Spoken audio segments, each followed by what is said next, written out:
ዛሬ ያለችው ኢትዮጵያ የእስላም ሀገር መስላለች። እስቲ ተመልከቱ የዜና ማሰራጫ። እኔ ሙስሊም ስለሆንኩ ከእንግዲህ በኋላ ሙስሊም ሁለተኛ ዜጋ የሆነባት ኢትዮጵያ የለችም፣ አትኖርም። ነብዩ መሐመድን ተወጃቸዋለሽ? በጣም።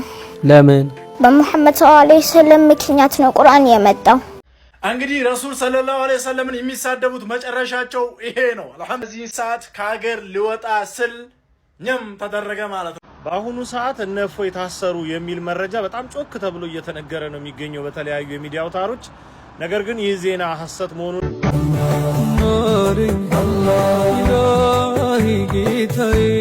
ወበሽር ሳቢሪን ሲል ታጋሾችን አበስራቸው ሲል ትዕግስት ከባድ እንደሆነ መንገዱም ረጅም እንደሆነ አላህ ጠንቅቆ ያውቃል። እስላሚክ ስቴት ኢትዮጵያ ለማድረግ ከፍተኛ ጥረት የተደረገ ነው። ኢትዮጵያ የክርስቲያን ደሴት ናት ተብሎ በኢትዮጵያ ቤተክርስቲያን ሚዲያ እንዳይነገር ደብዳቤ ጽፈው ኢስላሚክ ስቴት ብትሆን ምን ያጋጥመት ነበር? የተረቀ እጁን ይቆረጥ የሚል ህግ ስላለን ሌባ የሚባል አይኖርም። ልክ ልጅ አይደለም በህፃንነቷ በትልቅነቷ እንኳን የደፈራት የሞት ቅጣት ስለሚቀጣ መደፈር የሚባል ታሪክ አይኖርም ነበር።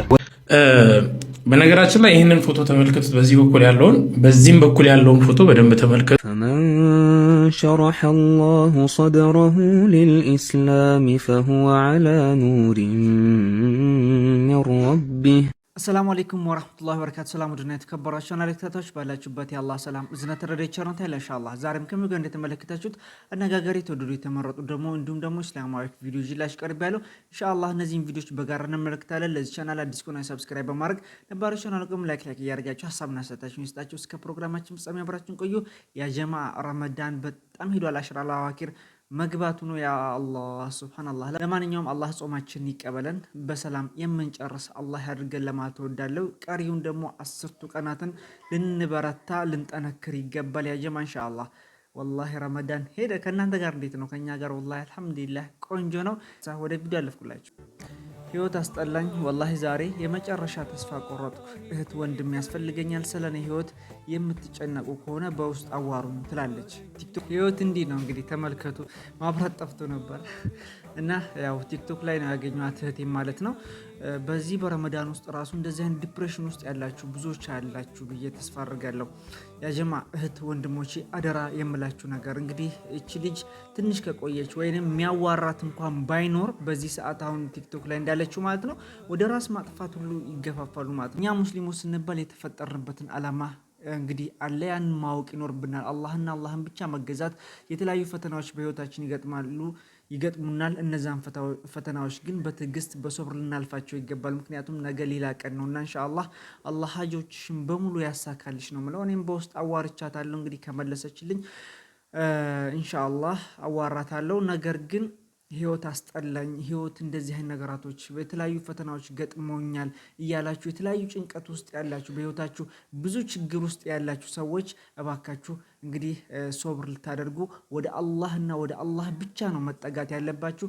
የልባችሁን ስብራት የሚጠግነው አላህና አላህ ብቻ ስለሆነ ስለዚህ መሸሻ መጠጊያም አላህ አድርጉ ለማለት እወዳለሁ። ወደ አላህ በተጠጋችሁ ቁጥር ወላሂ ልባችሁ ይጸዳል፣ ያ ጭንቀታችሁ በሙሉ ይወገዳል ለማለት እወዳለሁ። ከዚህ ጋር ተያይዞ አንድ ቪዲዮ ላስመልክታችሁ። አላህ እኮ ያቅ ነበር፣ አላህ ያቃል።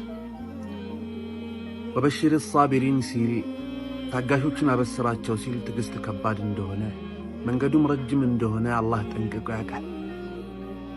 ችግርና መከራ ላይ ሆነ መቼ ከዛ ችግርና መከራ እንደምትወጣ አታውቅም፣ ግና ትታገሳለህ። አላህ ይህን ሁሉ ያውቃል። አዎ ትዕግስት ከባድ ነው። ዱዓን ታደርጋለህ፣ አላህን ትለምናለህ፣ አላህን ትማጸናለህ። ግን ያ ዱዓህ መቼ እንደሚሆን አላህ መቼ እንደሚሰማህና እንደሚቀበል አታውቅም። ከዚያም ጋር ግን ትታገሳለህ። ወዳጅ ትዕግስት ከባድ ነው። ለዚህ ነው አላህ ኢነማ ይወፋ ሳቢሩነ አጅረሁም ቢገይሪ ሒሳብ፣ ታጋሾች እኮ ምንዳቸውን ስፍር ቁጥር በሌለው መልኩ ነው የምመነዳቸው አላህ ያለው። አይዞህ እሺ ወዳጅ፣ ያለህበት ነገር ምንም ቢሆን ምንም ላንተ መልካም ነው። ምንም ቢደብርህ፣ ምንም ቢያስከፋ፣ ምንም ቢያስጠላ ከአላህ የሚመጣ ነገር በሙሉ መልካም ነው። ደግሞ ወዳጄ አትርሳ፣ ረመዳን ነው። ረመዳን ልቦች የሚጠገኑበት ነው፣ ዱዓዎች የሚሰሙበት፣ አላህ ከነበርንበት መጥፎ ነገር ወደ መልካም የሚቀየርበት ታላቅ ወር ነው። ትልቅ እድል ነው። ወዳጄ ይህን ረመዳን ተጠቀመው። ይሄ ረመዳን ሲወጣ ልብህ ተጠግኖ ዱዓህ ተሰምቶ ካለህበት መጥፎ ነገር በሙሉ ወደ መልካም የምትወጣበት ይሆናል ኢንሻአላህ። አይዞ ረመዳንን ግን አደራ በደንብ እንጠቀምበት። አላህ ቀለል ያድርግላችሁ፣ አላህ ያስደስታችሁ። አላህ ሁሉንም ያውቃል። ያ ጀማ ሱብሃንአላህ፣ ያለንበት ችግር መልካም ነው። እንግዲህ ያለንበት ሁኔታ ጥሩም ሆነ መጥፎ ለኛ መልካም ነው ያ ጀማ ኢንሻአላህ። ስለዚህ ረመዳን እንጠቀምበት ብሏል ወንድማችን ማለት ነው። ኢንሻአላህ አላህ ሁሉንም ነገር ያውቃል፣ ሁሉም ነገር ለኸይር ነው። ስለዚህ የተለያዩ ጭንቀት ውስጥ ያላችሁ ሰዎች አላህ ሁሉንም ነገር ስለሚያውቅ ለኛ መልካም የሆነውን ነገር ነው ወደኛ ህይወት የሚያመጣብን ማለት ነው። ስለዚህ ሶብር አድርገን ልናልፍ እንደሚገባ ወንድሚያስገንዝቡናል ኢንሻአላህ። እንግዲህ ረሱል ሰለላሁ ዐለይሂ ወሰለምን የሚሳደቡት መጨረሻቸው ይሄ ነው። አልহামዱሊላሂ ረቢል ዓለሚን። እንግዲህ ይሄ ሰውዬ ዛሬ በዚህ ሰዓት ከሀገር ሊወጣ ስል ኘም ተደረገ ማለት ነው። ከሀገር ሊወጣ ሲንተፋተፍ ተያዘ። አልহামዱሊላሂ ረቢል ዓለሚን። ረሱል ሰለላሁ ዐለይሂ ወሰለምንና እስልምናን የሚቀጥፉት እስልምና ላይ በማይሆን ቃላት የሚያወሩትን የሚሳደቡትን አላህ አሁንም ያስይዛቸዋል ማለት ነው ኢንሻአላህ። እንደዚህ አይነት ነገር ይቀጥል። በዛው ስለዚህ ሰውዬ መጀመሪያ እኔ ነኝ ያወራሁት፣ አንድ ሙስሊም አካል ሳያወራ ማለት ነው። ወላሂ አንድ ሙስሊም አካል ወጥቶ ይሄ ሰውዬ ረሱልን ሰድቧል ሳይባል መጀመሪያ ቪዲዮ የሰራሁት እኔ ነኝ መጀመሪያ ማለት ነው። ገብታችሁ ማየት ትችላላችሁ። ስንት ቪዲዮ በሱ ላይ እንደለቀኩኝ ራሱ ማለት ነው፣ የመቼ ቪዲዮ እንደሆነ። አሁንም ኢንሻአላህ በአላህ ፍቃድ ረሱል ሰለላሁ ዐለይሂ ወሰለም የሚሳደቡትን ገደልን ከታቸዋለን እንደዚህ ሰውዬ ማለት ነው ኢንሻአላህ። የህግ አካል እናመሰግናለን። አላህ ይወደድላችሁ ጨምርላችሁ። አቀኛው ነው ያጀማ ሱብሃንአላህ። አላህን ልንፈራ ይገባል። ሙስሊሙን በረመዳን እንዴት እንደዚህ አይነት ነገር እንቀጥፋለን? ይሄ ቪዲዮ እስካሁን ድረስ አላወረደውም ከቲክቶኩ ማለት ነው። እየተሰራጨ ስለሆነ ነው እኔም ልሰራበት የቻልኩት ማለት ነው። ስለዚህ ውሸት ነው። የተለያዩ ታዋቂ ሰዎችም ገብተው ይሄ ነገር ውሸት ነው እያሉ ለኮመንታተሮች መልእክት እያስተላለፉ ነው። ነገር ግን እስካሁን ድረስ አልተያዘም። ሁላችንም ርብርብ አድርገን ለህግ ማስያዝ ይኖርብናል። በየጉድጓዱ እየተደበቀ ነው እፎ የሚባለው አልተያዘም። እና እባካችሁ የምናሰራጨውን በተለይ ተሰሚነት አለው ይሄ ልጅ አሁን ወደ 66,000 ነው ላይኩ ብቻ ራሱ በመቶ ሺዎች ነው የታየው። ነገር ግን በዚህ ደረጃ መቅጠፍ ለምን አስፈለገ? እና እፎይ አልተያዘም። መረጃውን ከየት እንዳመጣ የምናውቀው ነገር የለም። ስለዚህ ልንዳከም አይገባም። በሰዓት ሁላችንም ለፍርድ ልናቆመው ረብረብ ልናደርግ ይገባል ባለን ሶሻል ሚዲያ ለማለት ወዳለው። ሰውየው አልተያዘም። ነገር ግን ቪዲዮውን እስካሁን ድረስ አላጠፋውም። በጣም ነው የሚያሳፍረው። በረመዳን እንደዚህ መቅጠፍ ደግሞ ወላሂ ከባድ ነገር ነው። በአሁኑ ሰዓት እነ እፎይ ታሰሩ የሚል መረጃ በጣም ጮክ ተብሎ እየተነገረ ነው የሚገኘው በተለያዩ የሚዲያ አውታሮች። ነገር ግን ይህ ዜና ሐሰት መሆኑንና እነ እፎይ ባሉበት እጅግ በጣም ሰላም መሆናቸውን ልናረጋግጥ እንወዳለን። ባልሆነ መንገድ የሚናፈሱ ወሬዎችን ከመቀበልና በዛም ከመሸበር ወደ ኋላ እንድንቆጠብ አሳስባቸዋለሁ። እነ እፎይ እጅግ በጣም ሰላም ናቸው። ወደፊትም እንደ እግዚአብሔር መልካም ፈቃድ ሰላም ይሆናሉ። ከእፎይ ጋር መጀመሪያ ባቀረብኩ ቪዲዮ ተንተርሶ ይሄ ቪዲዮ እየተሰራጨ ስለሆነ እነዚህ አካላቶች ደግሞ እየሰሩ ያለበት ሁኔታ ነው። እፎይ በጣም ደህና ነው። ስለዚህ ይሄ ራሱ አንድ ወንጀለኛ ነው። እፎይ ያለበትን ቦታ ያውቃል ማለት ነው። ስለዚህ ይሄ ሰውዬ ራሱ ለህግ መቅረብ አለበት ባይኔ ማለት ነው። ምክንያቱም በዚህ ደረጃ ደረቱን ነፍቶ የሚናገረው እፎይ ደህና ናቸው፣ አልተያዙም፣ ወደፊትም ሰላም ይሆናሉ እያለ እየሰበከ እየተናገረ ያለበት ሁኔታ ነው በድፍረት ማለት ነው። ስለዚህ ይሄ ሰውዬ ራሱ ያውቃል ማለት ነው። ገብቷችኋል? ከነሱ ጋር ግንኙነት አለው ማለት ነው። የወንጀለኛ ተባባሪ ነው ማለት ነው። በወንጀል እየተፈለገ ያለ ሰው በዚህ ደረጃ ሚዲያ ላይ ወጥቶ መናገር ምን ትሉታላችሁ? እና ይህን ቪዲዮ ለመላው ሙስሊሞች አድርሱልኝ ለማለት ወዳለሁ። እስላሚክ ስቴት ኢትዮጵያ ለማድረግ ከፍተኛ ጥረት የተደረገ ነው። ኢትዮጵያ የክርስቲያን ደሴት ናት ተብሎ በኢትዮጵያ ቤተክርስቲያን ሚዲያ እንዳይነገር ደብዳቤ ጽፈው አግደውናል። የክርስቲያን ደሴት አትበሉ ተብለናል። ይህን ያሳየው 300 መስጊድ አዲስ አበባ ውስጥ አለ። ኢትዮጵያ ኢስላሚክ ስቴት ብትሆን ምን ያጋጥማት ነበር? ኢስላማዊ ሀገር ብትሆን ምን ያጋጥማታል? የእነሱን የጥላቻ ስብከት እንተውና ማለት ነው። የሰረቀ እጁን ይቆረጥ የሚል ህግ ስላለን ሌባ የሚባል አይኖርም። ልክ እንደነ ሳውዲ እንደነ ዱባይ ስልክህን መሬት ላይ እንኳን አስቀምጠህ ብትሄድ በማግስቱ ቦታው ላይ የጣልክበት ቦታ ላይ ማንም ሳይነሳው ታገኘዋለህ። ሴት ልጅ አይደለም በህፃንነቷ በትልቅነቷ እንኳን የደፈራት የሞት ቅጣት ስለሚቀጣ መደፈር የሚባል ታሪክ አይኖርም ነበር። ወለድ ስለማንቀበል ማንኛውም ባንክ ለምስኪን ገበሬዎችም ሆነ አቅም ለሌላቸው ሰዎች ካበደረ በኋላ በከፍተኛ ኢንተረስት ወይም በወለድ ገንዘቡን እጥፍ አድርጎ አይቀበላቸውም። ስለዚህ ማንም ሰርቶ መግባት የሚችልባት ነበር የምትሆነው። ፖሊሶች እንኳን ሳይቀሩ ሴት ልጅ ቀና ብለው ፊቷን እያዩ ስለማያናግሯት ጫማዋን እንጂ ፊቷን ስለማያዩት ተከብራ ደረቷን ነፍታ የምትኖርበት ይሆን ነበር። የገደለ ይገደል፣ የቆረጠ ይቆረጥ የሚል ህግ ስላለ ማንም ላይ ኃያል አይሆንም ነበር። ማንም ላይ አይሸፍትም። ማንም ኃይሉን ማንም ላይ አያሳይም ነበር።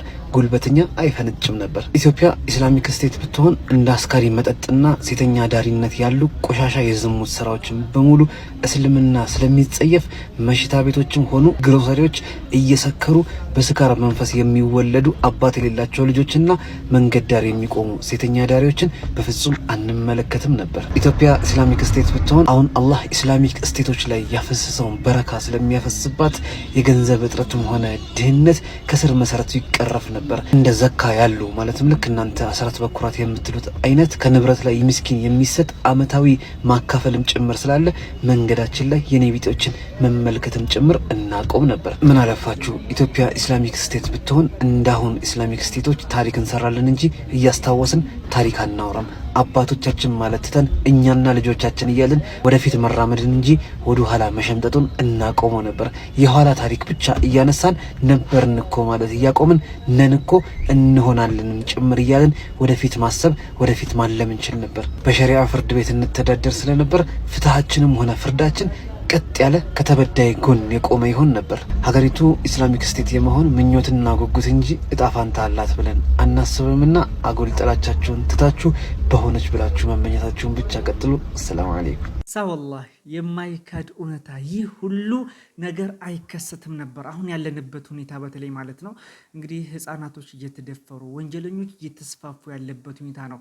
የሳውዲን ህግ ታውቁታላችሁ፣ ገብቷችኋል። ዱባይ ላይ ያለውን የተለያዩ ነገራቶች ታውቃላችሁ። ሌባ እንኳን የሆነ ነገር አስቀምጣችሁ ገብቷችኋል አይደል? ስልካችሁን ራሱ ጥላችሁ ብትሄዱ ማንኛውም ሰው አያዝም፣ በካሜራ ቁጥጥር ስር ነው። እንዲሁም ደግሞ ህጉ ጠበቅ ያለ ነው እና በዚህ ደረጃ የሳውዲ ህግ በሸሪያ የሚዳኙበት ወይም የሚመሩበት ሀገራት አሁን ላይ ለውጣቸውን እየተመለከትን ያለንበት ሁኔታ የማይካድ እውነታ ማለት ነው። እንደዚህ ባልተስፋፋ ነበር። ትስማማላችሁ? ነገር ግን ጥላቻችሁን የምትሰብኩ ሰዎች በዚህ ደረጃ ይሄ ማን ነበር እንትና የሚባለው ተመልከቱ፣ ዘመድኩን የሚባለው እስኪ ላሰማችሁበት። ዛሬ ያለችው ኢትዮጵያ የእስላም ሀገር መስላለች። እስቲ ተመልከቱ። የዜና ማሰራጫ የፈጢራ እንትን ተደረገ፣ በደቡብ ክልል ተደረገ። የኢትዮጵያ ዜና አገልግሎት እንትን እንደዚህ ያደረገ። ኢቢሲ ለሰራተኞቹ የአፍጢር ፕሮግራም አዘጋጀ። የአዋሽ ባንክ ለአፍጢር እንትን አደረገ። የኢትዮጵያ ንግድ ባንክ እንትን አደረገ። አየር መንገዱ የኢፍጣር ፕሮግራም አዘጋጀ።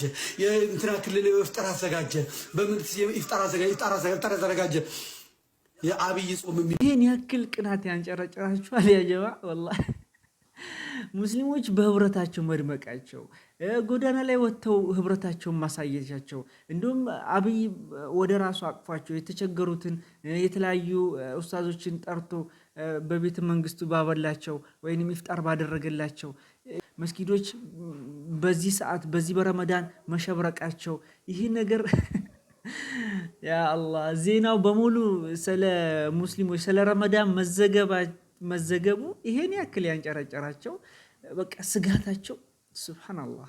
ገና እንበዛለን፣ ገና እንጠራለን፣ ገና እንፈካለን፣ ገና እንደምቃለን። ወላሂ ይሄ የሚያናዳችሁ የሚያንጨረጨራችሁ ከሆነ እንግዲህ እንትን በሉ፣ ንደዱ፣ በቅናት እለቁ ነው የምለው። እኔ ምንም የምለው ነገር የለም። እኔ ሙስሊም ስለሆንኩ ከእንግዲህ በኋላ ሙስሊም ሁለተኛ ዜጋ የሆነባት ኢትዮጵያ የለችም፣ አትኖርም። ካሁን በኋላ ሙስሊም እኛ ሁለተኛ ዜጋ ነን፣ እኛ እየተገፋን ነው ማለት የለበትም። ትክክል አይደለም። ከአገርህ ማን ነው የሚገፋ? ይሄ ንግግር እየተደገመ ሲሄድ እውነት ነው እየሆነ የሚሄድ። ትክክል አይደለም። አገራችሁ ነው፣ የሚገባችሁ መጠየቅ መብታችሁ ነው። ከሌሎች ወንድሞቻችሁ ጋር በሰላም መኖር መብታችሁ ነው። አሁንም እንደ ድሮ ግን እኛ ሁለተኛ ነን፣ እኛ እየተገፋን ነን። ለማን ነው እየነገራችሁ ያላችሁት? ይሄ ንግግር እኮ ነው የቆየ እውነት እየሆነ የሚሄድ። እንደዛ ጥሩ አይደለም። በተለይ ወጣቶች ሀገሩ የእናንተ ነው፣ አዲስ አበባ የእናንተ፣ ኢትዮጵያ የእናንተ ነው። ሽሚያ አያስፈልግም። በገዛ ሀገራችሁ ቢያንስ እናንተ አርአያ መሆን አለባችሁ። ትክክል አይደለም። ሁሉ የእናንተ ነው፣ ጠብቁት። የሚያስፈልጋችሁ ተጠቀሙበት። የምትሰሩበትን ውሰዱ። የማይሰራበት ነገር ከሆነ ግን ብዙ ፋይዳ የለውም። ነብዩ መሐመድን ተወጃቸዋለሽ? በጣም። ለምን? በመሐመድ ሰለላሁ ዐለይሂ ወሰለም ምክንያት ነው ቁርአን የመጣው። ቁርአን ምንድነው? የአላህ መልእክት፣ እኛም ማንበብ ያለብን። ቁርአን ትምህርት ቤት ህፃናት ይማራሉ እዚህ ኢትዮጵያ ውስጥ። አንቺስ እዛ ትማሪያለሽ? አዎ እማራለሁ። ችለሽዋል? አሁን ቁርአን ትቀሪያለሽ? ቀርቼ ጨርሻለሁ። ማን ነው የሚያስተምርሽ? አባቴ።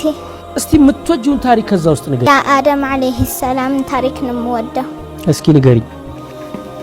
አደም አለይሂ ሰላም ከአፈር ነው የተፈጠሩት እና ደግሞ እሱ ነበር የመጀመሪያ ሰው ዓለሙ ላይ አላህ ጀና እንዲኖር ፈቀደለት። ከዛ ደግሞ ሐዋ መጣች ከአደም አለይሂ ሰላም ግራጎን ነበር። ከዛ ደግሞ ጀና ላይ የኖሩ አላህ ፈቀደላቸው ከሁሉም ዛፍ የሚፈልጉትን ፍራፍሬ እንዲበሉ፣ ግን ከአንድ ዛፍ እንዳይበሉ። ከዛ ደግሞ እንደዛ ለብዙ ጊዜ ሰሙና አንድ ቀን ሸይጣን መጣና ወሰወሳቸው። በሉት። በጣም ፈሩና ተደበቁ። ግን አላህ ሁሉ ነገር ማየት ስለሚችል አገኛቸውና ከጀና አባረራቸው። እፎይን በተመለከተ ብዙዎች እየጠየቁ ያሉትን አንድ ጥያቄ እንመልሳለን። ቪዲዮ በደንብ ሼር ይደረግ። በነገራችን ላይ ይህንን ፎቶ ተመልከቱት። በዚህ በኩል ያለውን በዚህም በኩል ያለውን ፎቶ በደንብ ተመልከቱት። እፎይ ለማምለጥ ሲል ገጽታውን ቢቀይር፣ ለምሳሌ ጺሙ ቢላጭ ይህን ይመስላል። ይኸው በዚህ በኩልም ያለው ማለት ነው። ይህ ግለሰብ ተይዟል ተብሎ እየተሰራጨ ያለው ዜና ፈጽሞ ከእውነት የራቀ ነው። አላቅም፣ ማን እንደሰራው አላቅም፣ ከየት መረጃ እንዳመጡ አላቅም። ምናልባትም ሰውየው ነገሩ እንዲቀዛቀዝ ወይንም እንዲያመልጥ የሚረዳ አይነት ንግግር ስለሆነ ከዚህ ንግግራችሁ እንድትቆጠቡ። መረጃው ከእውነት የራቀ ነው። አሁንም ቢሆን ግን አጀንዳችን እሱና እሱ ብቻ ነው። ይህ ባለጌ ጽንፈኛ በህግ ቁጥጥር ስር ይዋልልን። የትኛውንም ወንጀለኛ አፈንፍኖ አውጥቶ የሚይዘው የጸጥታ አካል ይህ ግለሰብ በዚህ ልክ እንዴት አድራሻቸው እንደጠፋቸው አላቅም።